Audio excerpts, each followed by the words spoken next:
ये है ईरान, दुनिया की कदीम तरीन सिविलाइजेशंस में से एक। पिछले करीबन 500 सालों से ईरान इन्हीं बॉर्डर्स के साथ दुनिया के नक्शे पर मौजूद है और शायद ही दुनिया की कोई सुपर पावर हो जिससे ईरान का टकराव ना हुआ हो, चाहे वो रोमन्स हो, अरब्स हो, मंगोल हो, तुर्क हो, रशियंस हो या फिर ब्रिटेन हो। हर एक सुपर पावर ने ईरान को फतह करने की कोशिश की है और इसकी एक बड़ी वजह तो ये थी कि ईरान दुनिया के क्रॉस रोड पर है। यही वो एक कंट्री है जो यूरोप, अफ्रीका और एशिया तीनों कॉन्टिनेंट्स को आपस में कनेक्ट करता है। आज का ईरान 7 कंट्रीज के साथ बॉर्डर शेयर करता है। ईस्टर्न साइड पर पाकिस्तान, अफगानिस्तान और तुर्कमानिस्तान के साथ और वेस्टर्न साइड पर इराक, तुर्की, आर्मेनिया और अजरबैजान के साथ। इसके अलावा ईरान को 3 समुद्रों की भी एक्सेस है। इसके नॉर्थ में कैस्पियन सी है और साउथ में पर्शियन गल्फ और गल्फ ऑफ ओमान। ईरान की सदर्न साइड पर ही दुनिया का सबसे इम्पोर्टेंट और खतरनाक पॉइंट भी है जिसे स्ट्रेट ऑफ हॉर्मुज कहते हैं। पूरी दुनिया की 20% ऑयल और गैस की सप्लाई इसी पॉइंट से गुजर कर आती है। स्ट्रेट ऑफ हॉर्मुज के पास ये 7 आइलैंड्स भी 1970 से ईरान के कंट्रोल में है। हालांकि इससे पहले इन पर यूएई का कंट्रोल था। इसी तरह इधर कैस्पियन सी में भी ये आशूरा डे आइलैंड ईरान के कंट्रोल में है। पिछले 40 सालों से ईरान वेस्टर्न वर्ल्ड के लिए एक सरदर्द बना हुआ है। लेकिन आखिर ऐसी क्या वजह है कि इतनी पावरफुल आर्मीज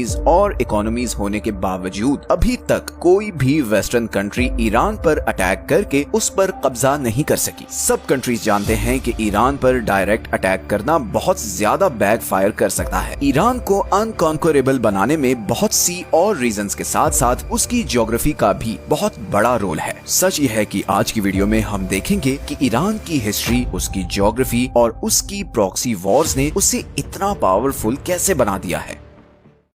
सबसे पहले हम ईरान की ज्योग्राफी को समझते हैं। ईरान की सदर्न और वेस्टर्न साइड पर ज़ैग्रोस माउंटेन रेंज है। ईरान की कोस्ट लाइन से लेकर इराक और ऊपर तुर्की तक फैली हुई ये माउंटेन रेंज ईरान को एक जबरदस्त नेचुरल प्रोटेक्शन देती है। ये सारा एरिया बहुत ही पथरीला है और इसे क्रॉस करना बहुत ज्यादा मुश्किल है। इन पहाड़ों का ईरान को इतना फायदा है कि 1980 में जब इराक ने ईरान पर अटैक किया तो उसका प्लान ये था कि एक तो वो यहाँ खुजिस्तान के ऑयल रिच सूबे पर कब्जा कर ले और फिर यहाँ से आगे ईरान के बाकी शहरों पर भी कब्जा करके ईरानियन रेवोल्यूशन को कुचल दे, क्योंकि सब अरब कंट्रीज डरे हुए थे कि ईरानियन रेवोल्यूशन के असरात बाकी अरब तक ना फैल जाएं। मगर इराकी आर्मीज 2 सालों में सिर्फ इधर खुजिस्तान तक ही पहुंच सकी। उन्होंने बहुत कोशिश की कि वो ज़ैग्रोस के पहाड़ों को क्रॉस करके ईरान पर कब्जा कर सके, मगर उन्हें कामयाबी नहीं मिली और फिर इवेंचुअली ईरान इराकी फोर्सेस को पीछे धकेलता हुआ इराक के अंदर तक घुस गया। मगर यहाँ पर ईरान को भी ये मसला आया कि जहाँ इराकी आर्मी को आसानी से उसके शहरों से सप्लाई मिल रही थी, वहीं ईरानी आर्मी को सप्लाई पहुँचाना बहुत मुश्किल हो गया, क्योंकि ईरान के सारे बड़े डिपो और शहर ज़ैग्रोस माउंटेन रेंज के दूसरी तरफ थे। यही वजह है कि 8 साल बाद ये वॉर बगैर किसी नतीजे के खत्म हो गई और दोनों कंट्रीज के बॉर्डर में 1 इंच भी चेंज नहीं आया। इसी तरह ईरान के नॉर्दर्न साइड पर कैस्पियन सी के साथ अल्बोर्ज माउंटेन रेंज है जो इसे नॉर्दर्न साइड से प्रोटेक्शन देती है। और ये पहाड़ सिर्फ ईरान को नेचुरल प्रोटेक्शन ही नहीं बल्कि बहुत से रिसोर्सेज भी देते हैं। ये दोनों mountain ranges uranium, silver, gold और जिंक से माला माल है। ईरान के पास दुनिया के सबसे बड़े जिंक के रिजर्व्स हैं। इसी तरह 20th सेंचुरी ने ईरान की इस ज्योग्राफी को 4 चांद लगाए जब यहाँ पर्शियन गल्फ के पास ऑयल और गैस के बहुत बड़े रिजर्व्स डिस्कवर हुए। आज की डेट में पूरी दुनिया के 10% ऑयल और 15% नेचुरल गैस के रिजर्व्स ईरान के पास हैं। ईरान को एक और चीज जो प्रोटेक्शन देती है वो 2500 किलोमीटर लंबी ये कोस्ट लाइन है जो 2 समुद्रों के बीच डिवाइडेड है। बंदर अब्बास ईरान का सबसे बड़ा सी पोर्ट दुनिया के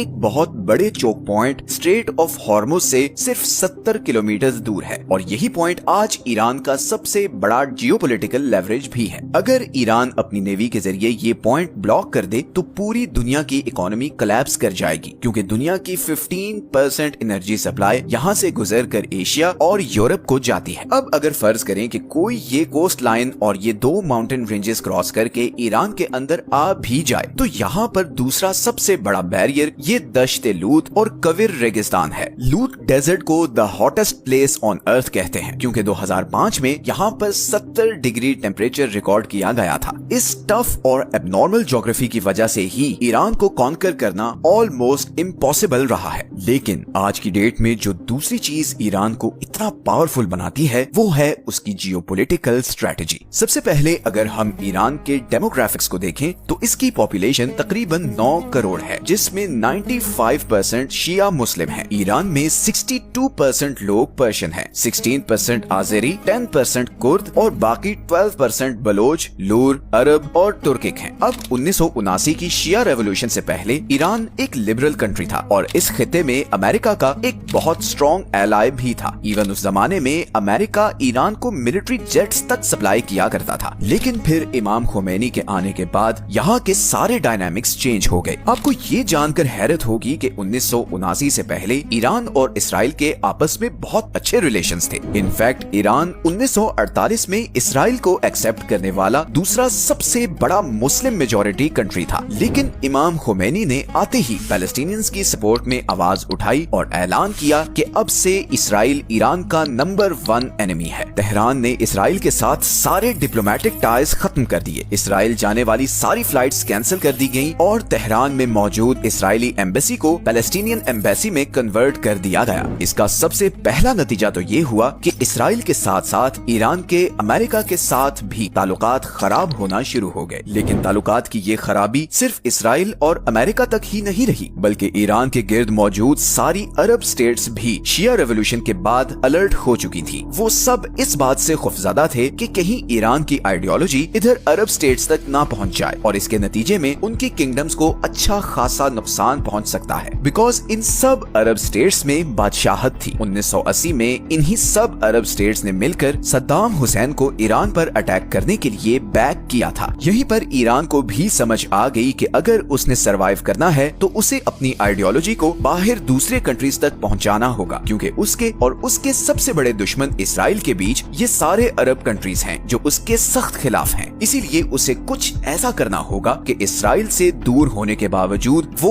उसको थ्रेट कर सके। और यहीं पर ईरान ने ऐसे सारे ग्रुप्स को सपोर्ट करना शुरू किया जो एंटी इसराइल या एंटी ज़ायनिस्ट्स थे, जैसे कि पैलेस्टाइन में हमास, लेबनान में हिजबुल्लाह, सीरिया में फातिमियून ब्रिगेड, इराक में अल बदर और यमन में हौसी। इस सारे नेटवर्क को द एक्सिस ऑफ रेजिस्टेंस कहा जाता है और इसी नेटवर्क के जरिए ईरान इसराइल और इवन अरब कंट्रीज पर भी प्रेशर रखता है कि वो ईरान के खिलाफ कोई भी कदम उठाने से पहले 1000 बार सोचें। इसीलिए जब इसराइल ने गजा पर बम्बार्डमेंट शुरू की तो इधर लेबनान से हिजबुल्लाह ने इसराइल पर मिसाइल फायर किए और यहाँ यमनी हौसियों ने रेड सी से गुजरने वाले इसराइली और अमेरिकन शिप्स को ड्रोन से टारगेट करना शुरू कर दिया। ईरान की इसी प्रॉक्सी वॉरफेयर स्ट्रेटजी ने उसे काफी डेंजरस बना दिया है। अब वॉरफेयर स्ट्रेटजी की बात हो ही रही है तो ईरान की ड्रोन टेक्नोलॉजी का जिक्र करना बहुत जरूरी है। जनवरी 2024 में जब हौसियों की तरफ से यहाँ से गुजरने वाले कंटेनर्स पर लगातार ड्रोन अटैक्स किए जा रहे थे, तब फ्रांस ने यमन के शाहिद ड्रोन को गिराने के लिए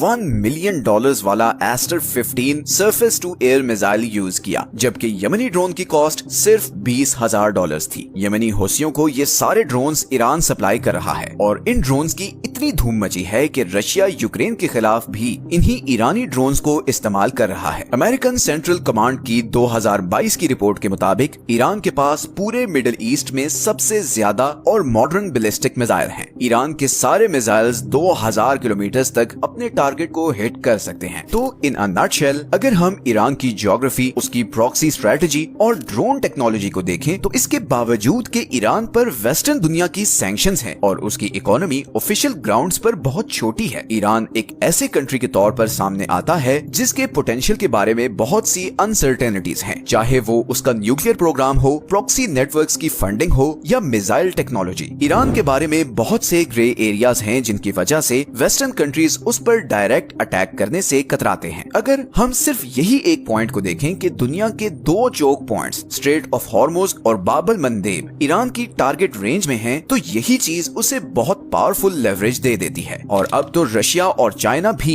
अनऑफिशियली ईरान को बैक कर रहे हैं। अभी हाल ही में जब हमास के लीडर इस्माइल हुनिये को ईरान में असैसिनेट किया गया तो बहुत सी ऐसी अनकन्फर्म रिपोर्ट्स भी सामने आई कि रशियन इंटेलिजेंस और मिलिट्री जनरल्स ईरानी ऑफिशियल से मिले हैं और उन्हें यकीन दिलाया है कि अगर वो इसराइल के खिलाफ रिटेलिएट करते हैं तो वो ईरान का भरपूर साथ देंगे। फिलहाल तो इस्माइल हुनिये के कत्ल के बाद ईरान की इंटरनल सिक्योरिटी पर बहुत से सवालात उठ रहे हैं और बज़ाहिर बज़ाहिर ऐसा लग रहा है जैसे इंटरनली कुछ गड़बड़ भी है। ईरान इस पर कब और कैसे रिटेलिएट करेगा और क्या ईरान इसराइल और अमेरिका का जवाबी वार सहने की सलाहियत रखता है, ये तो आने वाला वक्त ही बताएगा। ये हैं वो सारे सोर्सेज जहां से हमने इस वीडियो के लिए कंसल्ट किया है। मिलते हैं नेक्स्ट वीडियो में एक और इंटरेस्टिंग टॉपिक के साथ। अपना ख्याल रखें। अल्लाह हाफिज।